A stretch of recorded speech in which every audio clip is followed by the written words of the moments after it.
Malalalim na lubak, magandang kalsada, minsan puno ng ilaw, minsan madilim. Mga picture-perfect na tanawin, masasarap na pagkain, maaraw, maulan, at mga problemang hindi inaasahan sa biyahe. Yan ang pagdadaanan natin, kaya tara, samahan niyo ako at mamasyal sa 18 stopover ko mula Zambales hanggang Bicol sa Sorsogon at alamin kung anong mahalagang na-discover ko sa aking 3 araw na Bicol ride.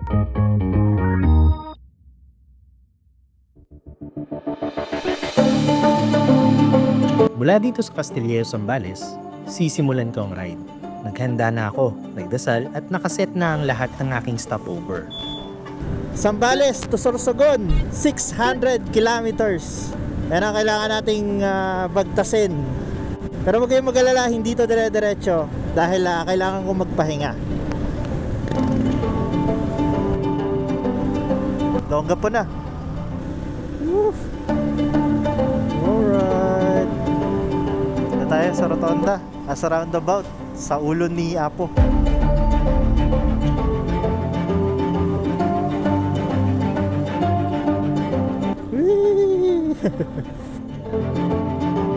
Huminto ako sa una kong stopover, ang Olongapo Welcome Arch. Longga po. Sa oras pa lang yan, ha?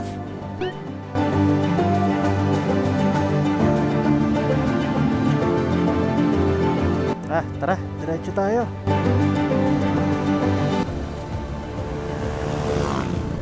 Yeah. Top speed. 65 lang. So andito na tayo sa Bataan, Papunta na tayo ng Bataan, Dinalupihan. And yan, nasarap na kalsada, grabe.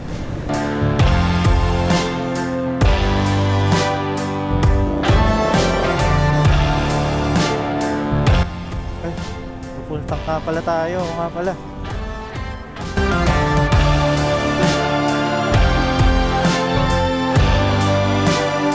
Dito nakilala ko si Alexis sa Layak Dinalupihan.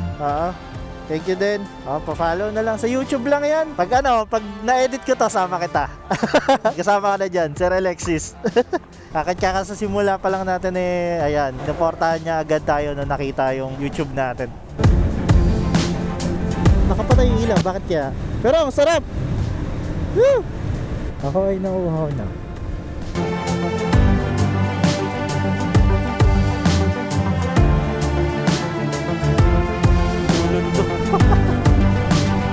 Ang laki ng Jollibee ng Lubao. Jollibee. Batang Jollibee. Batang McDo. Laki ng McDo ng Lubao. Tabas na tayo ng National Highway 3.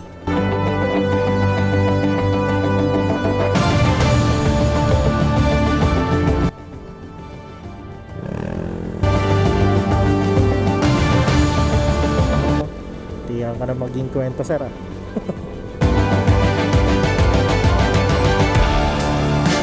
Ganda ng kotse niya. At nakarating dito sa pangalawa kong stopover, ang San Fernando, Pampanga.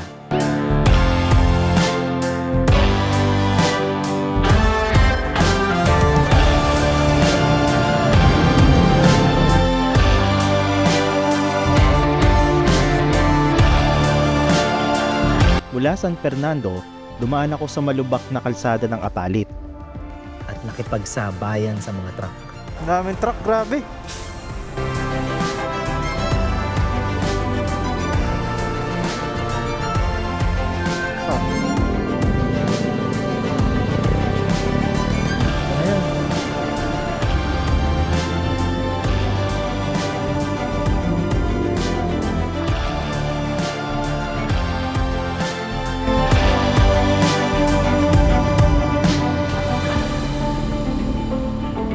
Bulacan na.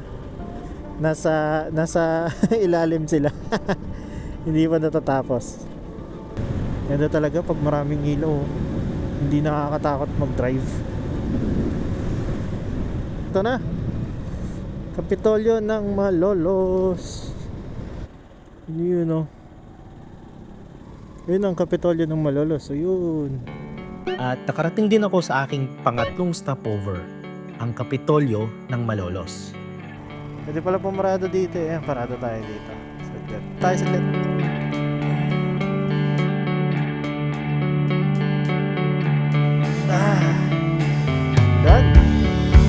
port stop natin ngayon, medyo malayo-layo Tayo ay sa Pililla View Deck.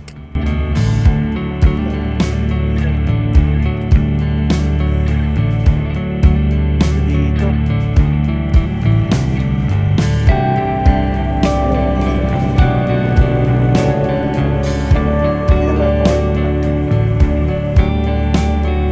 Ang sarap na ng biyahe ko. Nakarating na ako ng maayos sa 3 stopover.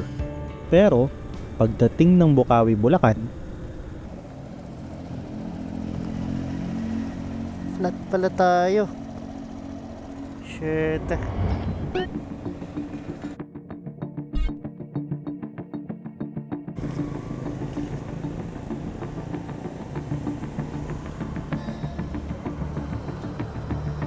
Ate, saan dito yung vulcanizing?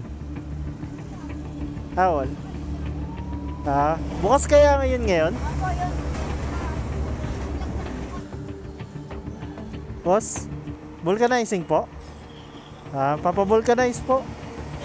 Sarado. Saan kaya meron pa, boss? Medyo malayo. Sige. Thank you. Sige. Magtutulak tayo. Anong oras na? 12:20 na pala.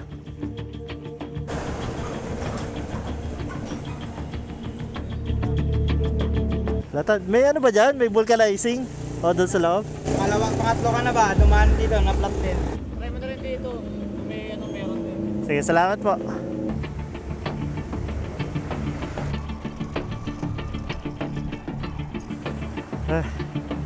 Sana may tao. Tao po. Pa-vulcanize po. Tao po. sinubukan kong maghanap ng bukas na vulcanizing shop. Nagtulak para kumatok sa mga vulcanizing. Pero, ni isa, walang sumasagot. Sinubukan kong pahanginan sa isang gasoline station, pero kahit anong gawin ko, hindi nadadagdagan ng hangin. Nagpatulong pa nga ako kasi baka mali lang yung ginagawa ko. Pero wala talaga. Talaga ano? Tayin ko na lang. Thank you. Done.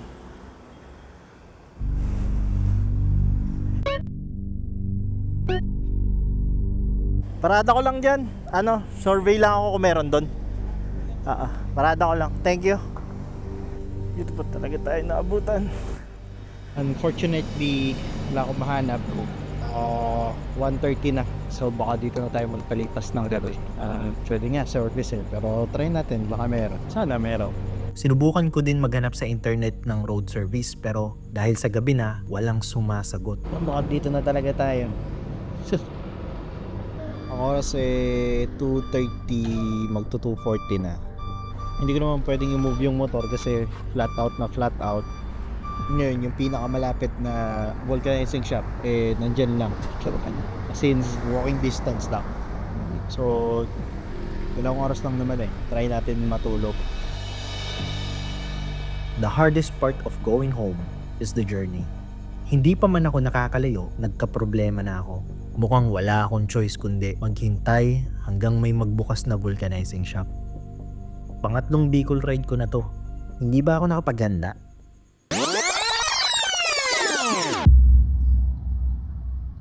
Mamaya siguro after ko matulog, magpahinga, diretso na tayo ng Sorsogon. Papunta na tayo ng Bicol. Ito yung mga preparations natin. Siyempre, iniiwasan natin yung mga problema sa biyahe. Lalo na't medyo malayo din yun. Kaya dapat ready yung motor natin tsaka yung sarili natin.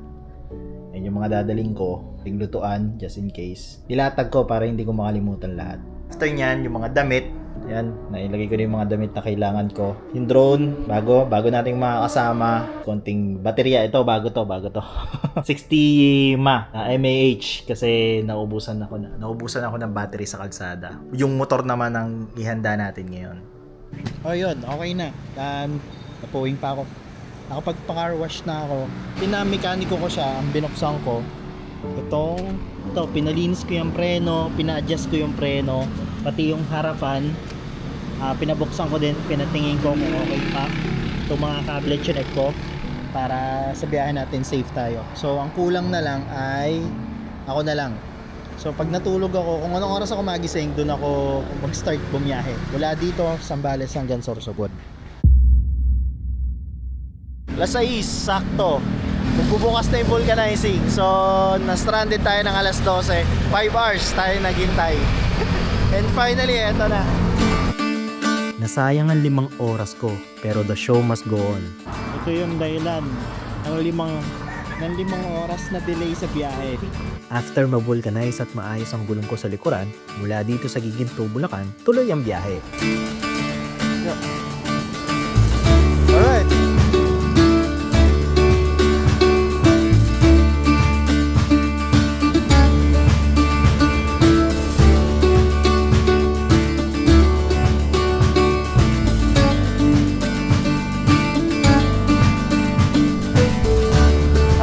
Marikina. Marikina.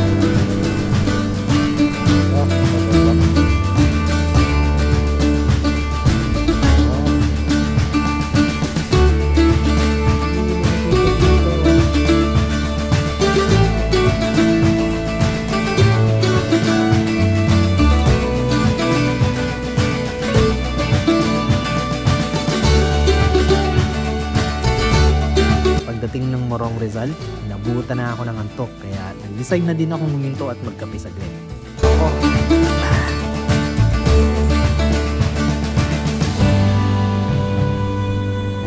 Ito ng kalsada dito. May tree tunnel konti. May mga puno sa gilid. Lamig. Gumaganda na yung kalsada ang dinadaanan natin. May mga puno na.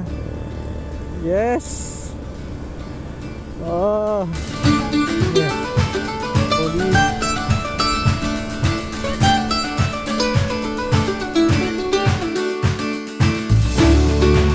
Nagpahangin na din ako dito sa Shell Pililla at nag-adjust ng kadena dahil humina ang hatak after mag-vulcanize kaninang umaga.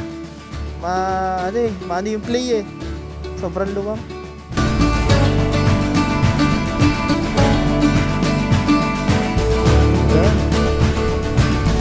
Sarap. Yung kwento ka. Yun o, yung bilo. Ang laki o. 2 minutes na lang. Tambayan, Pares, Mami. Parang nakikita ako na.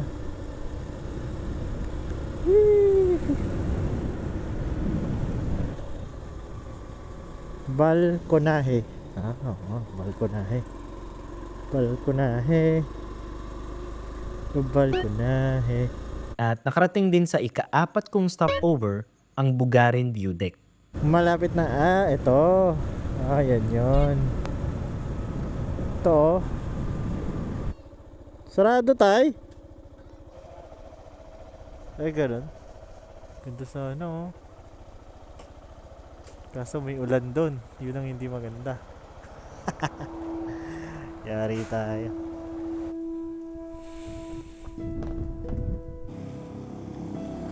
Tara.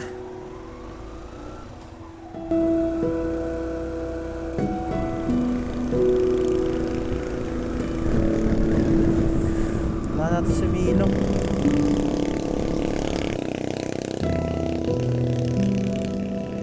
Nagsimula nang bumuhos ang ulan, kaya nagsuot na din ako ng kapote.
Ang susunod natin na pupuntahan ngayon ay Museo Akak. Oo. Ang Paete lugar kung saan may napakadaming gumagawa ng rebulto. Yan, mga art, craft. Oh, lakas ng hangin. Umano ako tinatangay ako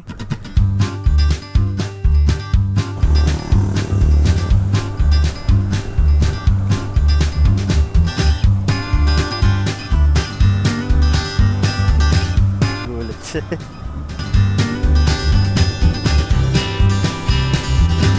Ganda. Pero pag gabi di maganda. Solid. Laki.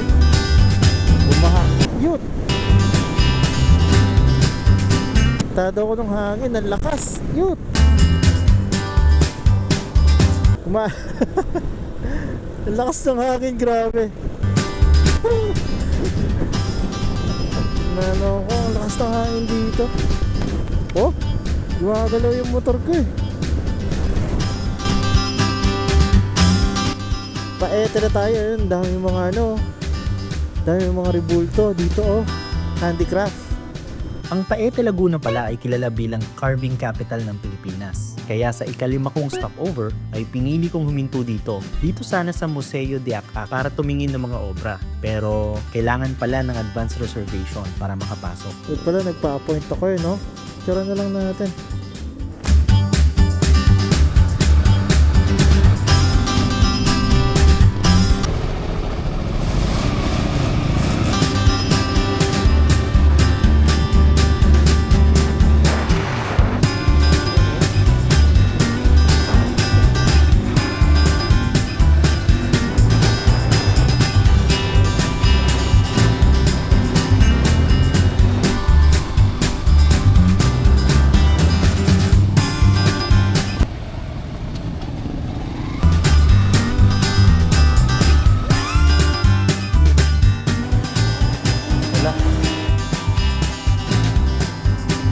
Diretso pa. Balanak Bridge. Ayun yung hinahanap natin. Aling nenang ako ng aling nenang. Aling taling saluhalo. Ayan, tikman natin yan. Siyempre, hindi makukumpleto ang ride kung walang pagkain. Kaya dito sa Pagsanghan, ang ika-6 kong stopover, ang Aling Taling Saluhalo. Gusto kong matikman ang signature halo-halo ni Aling Taling na sinimulan pa niya noong 1933. Ito na rin ang pananghalian ko sa araw na to. Ilang dekada in the making, titikman na natin.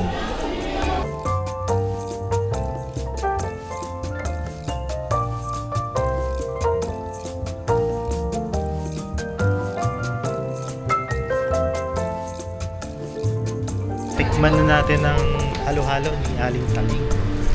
Susunod naman tayo sa Malagundong kontra sa Tayabas. After kong mabusog sa sarap ng pagkain ni Aling Taling, nagpatuloy ako sa biyahe kahit na maulan. Uy, siya na Laguna.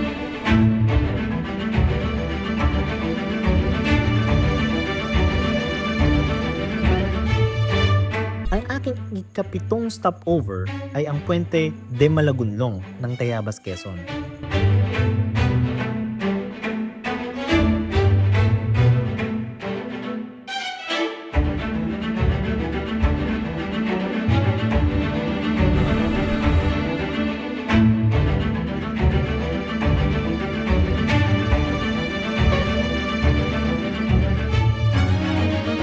Ito yung sa Timonan Zigzag Road. Ito, yung Zigzag Road papunta dyan. Tapos ito, yung Diversion Road. Hindi ko pa nasusubukan dumaan dito, kaya ngayong araw na to, dito tayo dadaan. Kahit medyo malayo. Subukan natin.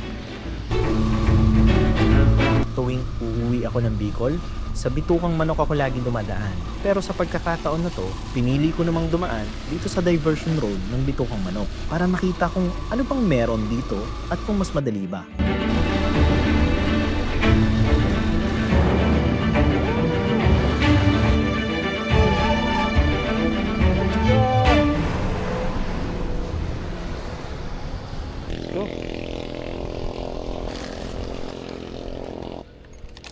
Solid.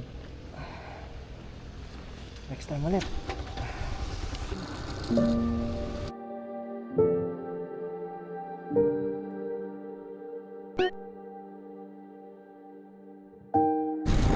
Yun. Yun siya oh. Ito, ayan.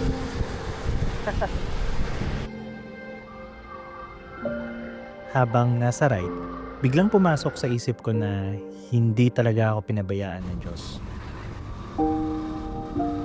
Na kaya kong gawin yung mga ganitong klase ng biyahe.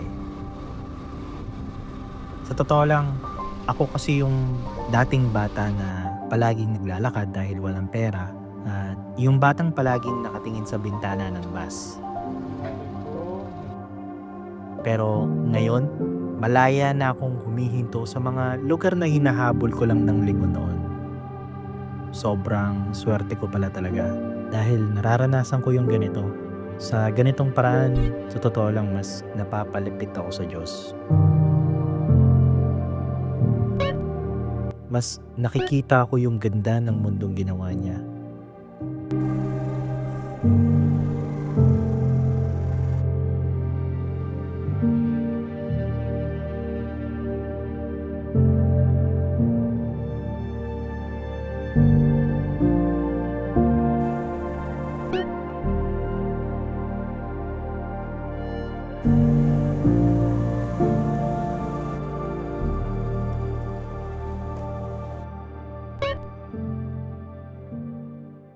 Yo, what's up? Good morning mga lods. Remote. Anong oras na? It's 6. Magsi-6 alas 6. 20 minutes before 6 a.m. So, nag-decide ako na dito na muna matulog or hatiin sa 2 araw o 3 araw itong ride. Kasi ayokong maano yung kamay ko. Kasi yung last time na Bicol ride natin, yung kamay ko naglalak. Yung pag ginaganyan mo, hindi siya bumubuka agad. Tapos parang masakit yung dito yung wrist. Ang kabuhayan natin ay nandito sa kamay na to. Siguro naman wala namang masama kung hindi tayo, yung kung gagastos tayo para lang magpahinga. Diba? Huwag yung dire-diretso. Hindi naman ako big bike na mabilis magpaandar eh. Siyempre, ito din yung ginagamit ko pag nagko-computer, pag nag-edit, pag nagra-ride. So, wala naman sigurong masama kung huwag natin tipirin yung pahinga. Unang-una nating pupuntahan ay ang gateway to Bicolandia Arc. Kalawag. Finally, mukhang pag nag-Sorsogon loop tayo sana maaraw. Kung makapag-Sorsogon loop ha.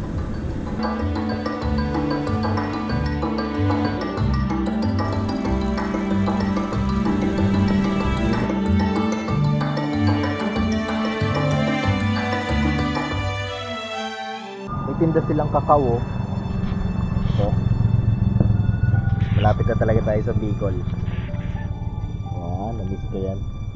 So 125, may kape na, may ulam, 2 kanin, may libre pang sabaw.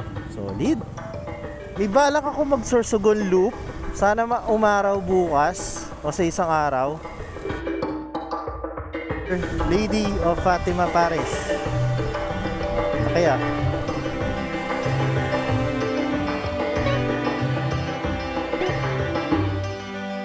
oras na mag-alas 9.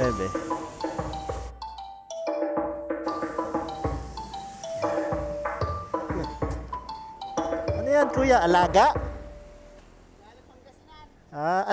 Alaga miso? Ayos piggery. Hybrid. Nakasa.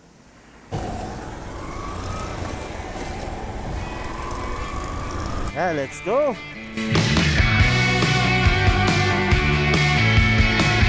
Mandig ba?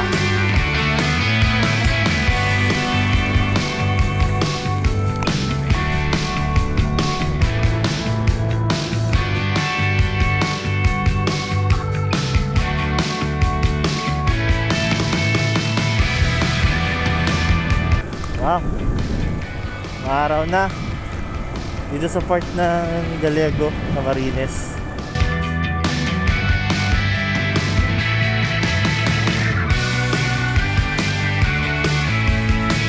May railings na yung gilid Ayos Ang panglabing isang stopover ko ay dito sa Kilbay Bridge. May bago na din pala ditong coffee shop na ngayon ko lang nakita. Dito kami minto ni Mrs. Tapos, bago na May kape kaya dyan? Okay siguro kung kape Kung may kape. Coffee Dalgona. Bago, Edling's Cafe dito sa may Kilbay Bridge. Sa dami ng ulan na dinaanan natin kanina, nabasa na sapatos ko kahit waterproof. Tumutulo kasi mula sa kapote papunta sa sakong. Problema ko nito, paano patuyuin ang sapatos? Pero may naisip ako na solusyon. Kasi actually may hamak akong dala. Wala akong tali Pero may hamak akong dala. Yung tali nito, ito yung gagamitin kong panali sa aking sapatos. At buti na lang ang sapatos ko ay merong ganito. O, di ba? Para mahanginan yung sapatos ko. So, pag dilagay natin sa box, first of all, hindi kasya.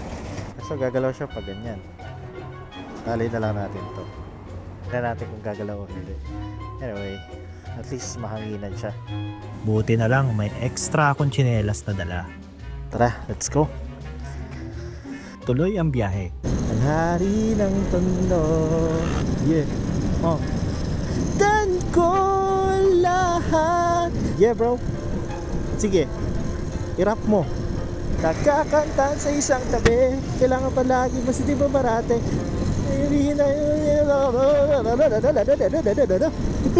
Nakikita mo sa mga pangako mo. Aray ko.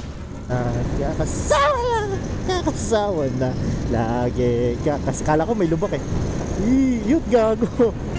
Papakamatay ka, boy. At sakto maaraw. At tingin ko, matutuyo agad ang sapatos ko. Ang ganda. Tingin ko lang naman. Ulan na naman. Kailangan ko na itago yung sapatos ko. Tutuyo na kaya? Hindi pa din. Saan pa din? Ano kaya? Pag ganun. Okay na yan. Hindi nang babasayan. Ito pala problema ko yung sa likod. Hindi. Mula Quezon, umuulan na naman. Pero kagabi, napanood ko sa balita may LPA. Sa mga nanonood nito, nga pala, December 16 na. Dito sa Siyempre, hindi ko naman pwede i-upload agad. I-edit ko pa. So, kung ma-upload ko to ng January o February, pagpasensyahan nyo na. Ayan na. Ayan na. Nakikita ko na. Love, ikaw ba yan? Ang laki mo naman. Buhay ka pa din. At nakarating din ako sa pang-12 stopover ko. Ayan na, ayan na, ayan na. Pag dumadaan yung bus, tapos nakita ko na yan, sabihin na malapit na. Masaya na tayo.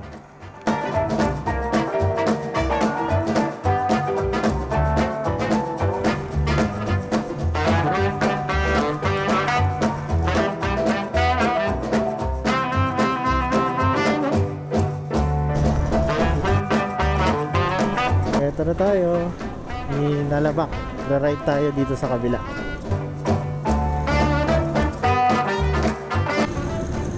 Yo, sumobra.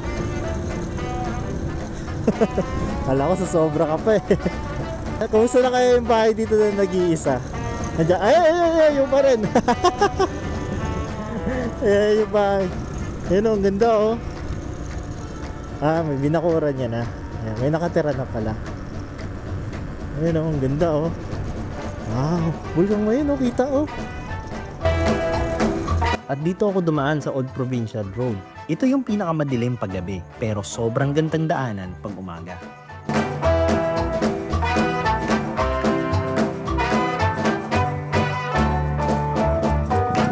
Commercial center.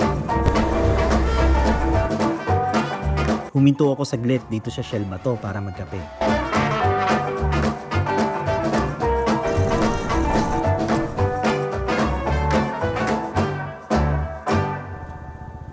Ulan na naman. So, ulit. Ganun ulit. Ha? Ulan na naman.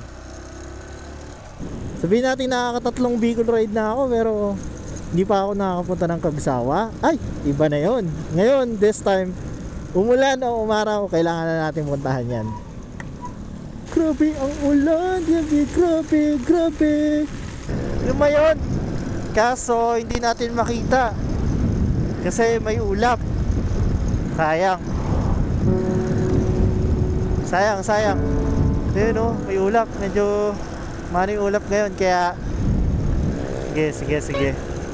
Medyo nalungkot ako sa ika-13 kong stopover, ang Kamalig Bypass Road, dahil hindi ko makita si Mayon. Kaya hindi na din ako dito masyado nagtagal.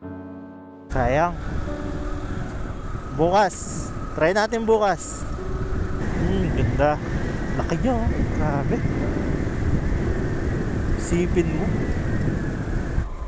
Yun oh. Tayo na pagbigyan ngayon. Mayon. After nito, dumiretso na ako sa huli kong destination para sa second day ng ride ko. Hindi ko matatawag na Bicol ride to kung hindi ko to madadaanan. Walang iba kundi ang Kagsawa Ruins, dito sa Daraga. Ayun na. Inabot na tayo ng 6 o'clock. Kinansel ko pa isa. Kung nagstay ako dun sa kabila, baka hindi na natin maabutan at dumiretso na ako na Sorsogon. Kasi medyo napapagod na din ako Alright, let's go. Mission complete. Tayo ay magla-lunch na dahil ako'y pagod na. Ayoko na mag-drive. Inabot na nga ako ng dilim kaya dito na din ako nagpalipas ng gabi sa Mayon View Lodge na malapit din sa Kagsawa Ruins. Alas 12 ng madaling araw at pinag-iisipan ko kung itutuloy ko ba yung iba pang mga destination ko, pero as of now naging bagyo na yung LPA. Actually nawala ako sa mood. Lungkot din kasi yung mga plano ko na puntahan mula dito sa Mayon Lodge hanggang doon sa Sorsogon, and feeling ko kailangan ko nang i-cancel kasi hindi maganda yung panahon. Sa pangatlong araw, akala ko makikita ko na si Mayon. Dito sa Mayon View Lodge ay kita sana si Mayon sa kanilang third floor. Pero dahil sa sama ng panahon, wala talaga. Ayun o. Ito sana o. Ganda. Sayang. Pwede pa saan tayo magpalipad ng drone dito. Kaso takpan eh. Alas 11 na ng tanghali at mag-alas 12 malapit ako mag-check out. Makakauwi na din ako sa amin after 3 days. Hindi ko tinuloy dumiretso ng Sorsogon kasi parang napapagod na ako tsaka ayoko bumiyahe na madilim. Though ang Sorsogon ang may pinakamagandang kalsada na naranasan ko. So alam ko naman makakauwi ako kaso natatain na ako. Kaya hindi ko na tinuloy.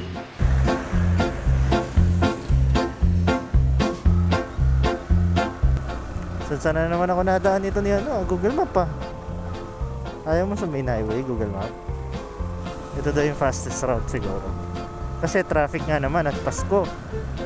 Pasko. Grabe. Ganda.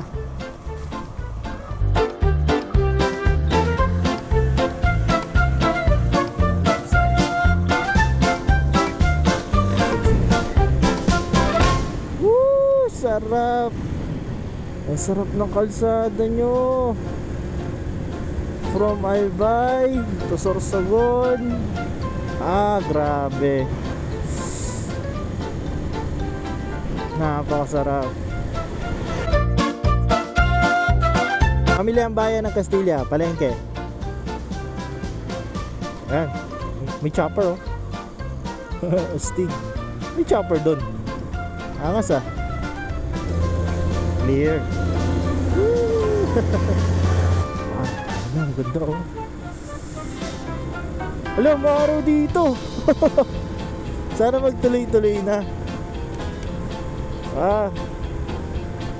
Whee! Let's go! Maaraw! Yes! Tayo balahibo ko sa ganda. Ganda tignan.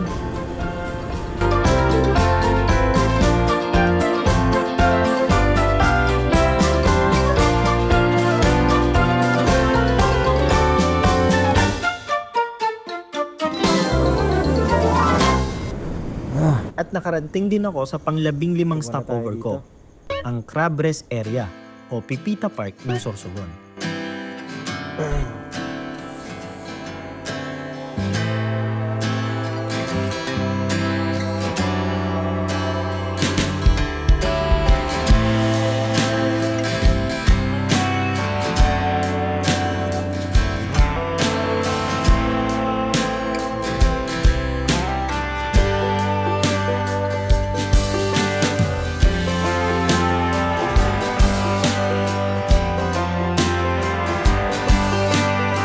Good afternoon po Kuya. First time mo po ba rito?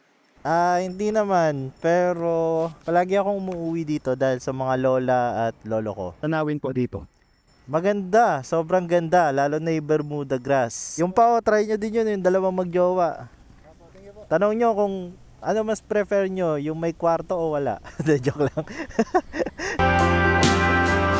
Tapos mag-relax, diretso na ako sa pang-16 kong stopover. Alright. Yan o, mga crab. Yan o, mga crab, mga talaba. Dami. Sarap. Woo. Ay, may toyo pa dito isa. Bago to ah. Pero bakit walang nakalagay na ano, kung anong product? Ganda.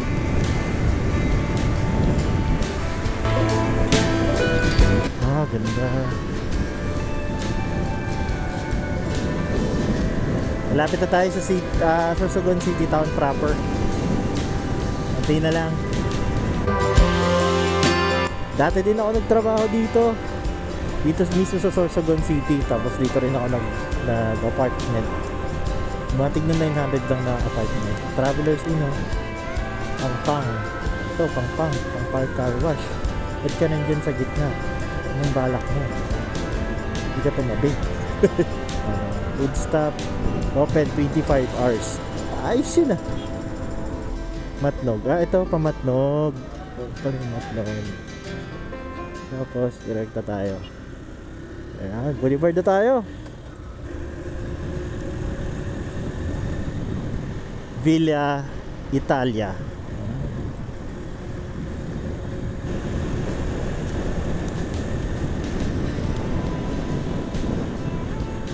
Ganda.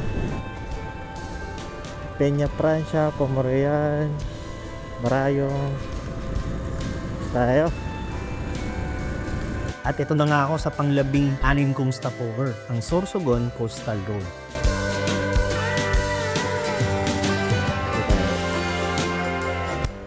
Sorsogon Boulevard.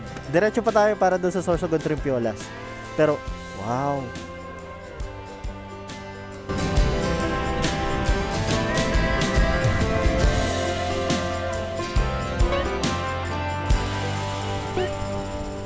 Dito tayo saglit.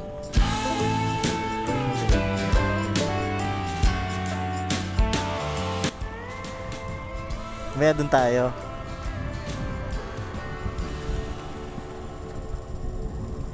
Diretso pa ba tayo? Di tayo makakalapit yan. Divine Grace.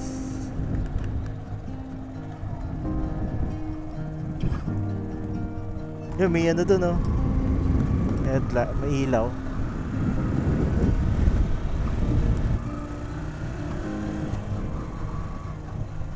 Oh. Artwork oh. Gaganda oh.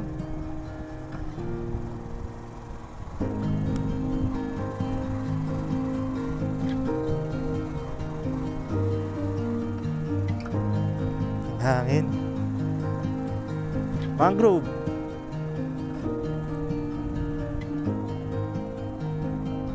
Gawaan ng bangka oh. Ikot na tayo.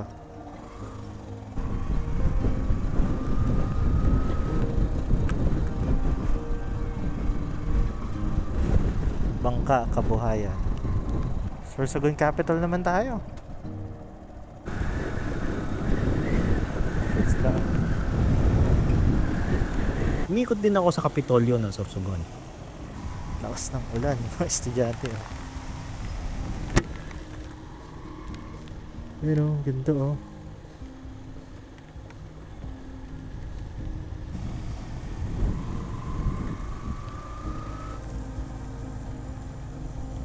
SB. Na SP. Saan ko na yung panlalawigan? Hindi na tayo pababa mga lods at ano, maulan. At dumiretso na ako sa aking home province, ang Gubat, Sorsogon. Dito, hindi ko na pinalampas na hindi kumain sa napakatagal ng lindas halo-halo. Kung sa pagsanghan, merong aling taling. Dito, si Aling Linda ang bida. Bata pa lang ako, meron ng lindas halo-halo.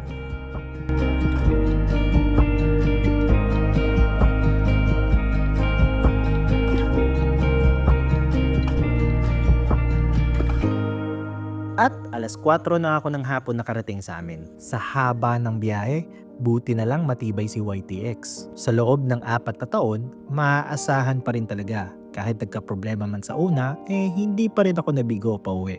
Halo-halo ang naramdaman ko sa biyahe na to. Mas nakita ko ang ganda at sarap ng kalsada papuntang Bicol.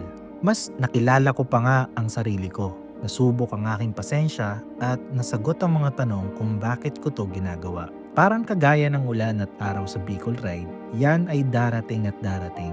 Minsan malungkot, minsan masaya, pero ang mahalaga, tuloy-tuloy sa direksyon na gusto nating patunguhan. Mas napagtanto ko din kung bakit ko ginagawa to. Na-realize ko na yung batang ako, yun ang may hawak ng manibela. Siya yung humihinto sa mga lugar na tinitignan niya lang dati sa bintana ng bus. At mas na-enjoy ko ang ride na to. Hindi kasi kagaya ng dati na dire-diretso. Mas may lakas ako ngayon para damhin at huminto sa mga stopover ko.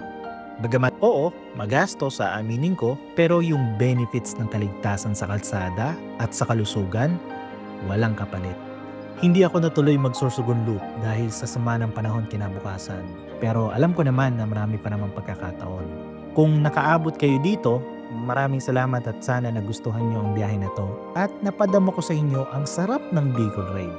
Huwag kalimutan mag-like and subscribe, malaking tulong po yan. Kung gusto nyo pa ng iba pang video na may kinalaman sa Bicol Ride o long ride kagaya ng preparation and tips, check the description. Kayo, nakapag-Bicol Ride na ba kayo? Ilang days or hours nyo tinakbo? Minto din pa kayo sa mga stopover ko?